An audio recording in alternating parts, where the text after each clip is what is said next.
चौथा, एस्टैब्लिश डीटीबी। जी हाँ, हम उस last but not the least step पर आ चुके हैं। ऊपर बताए गए 3 फाउंडेशनल हैबिट्स को इंप्लीमेंट करने से ऑटोमेटिकली आपकी दिनचर्या का अधिकतम समय डिटॉक्सिफाइड हो जाता है। बस इस स्टेप में आपको डीटीबी यानी उस डिटॉक्सिफाइड समय का टाइम निर्धारित करना है।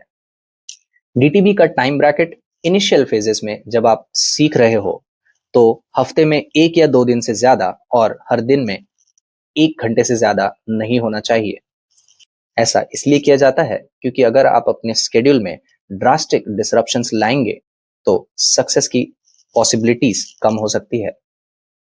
एक बार आपने डीटीबी के समय को निर्धारित कर लिया, उदाहरण के तौर पे संडे सुबह 9 से 10 बजे, तब आपको कुछ नहीं करना, बस अपने गैजेट से छुटकारा पाकर एक डायरी में उन सभी क्रिएटिव चीजों को लिखना है जो किसी समय आपके मेंटल पीस का सोर्स हुआ करती थी, जो इस 9 to 5 सर्वाइवल माइंडसेट में रहते हुए आपने करना बंद कर दिया हो।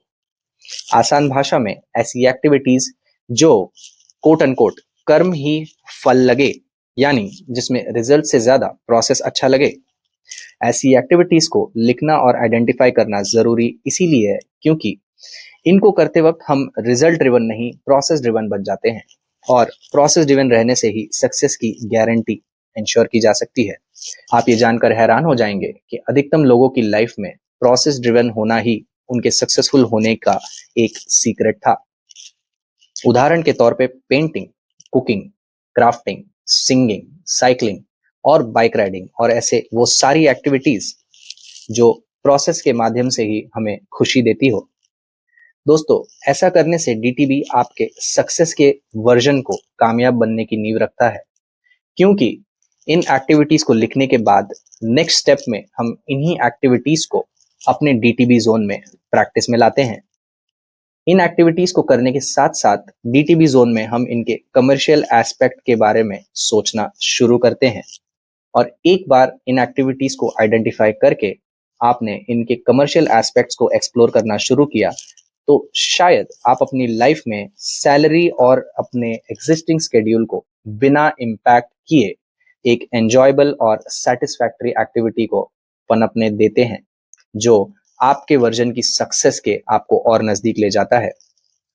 यहाँ गौर करना जरूरी है दोस्तों कि आपने ये हैबिट्स और डीटीबी बहुत ही एफर्टलेस तरीके से बना लिया होगा क्योंकि डीटीबी को एस्टैब्लिश करने में कोई मेजर डिसरप्शन नहीं लाना पड़ता।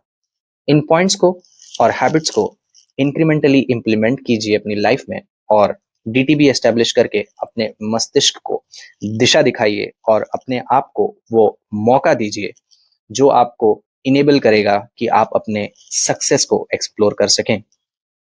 अगर वीडियो पसंद आया हो तो कमेंट करके बताइए क्योंकि जल्द ही मैं आपके लिए इसका पार्ट 2 लेकर आऊंगा जिसमें हम डीटीबी को पूर्ण और सही तरीके से इस्तेमाल करना सीखेंगे और सीखेंगे कि कैसे डीटीबी में किए हुए एक्टिविटीज को कमर्शियल एस्पेक्ट से जोड़ना है और अपने वर्जन के सक्सेस को हासिल करना है।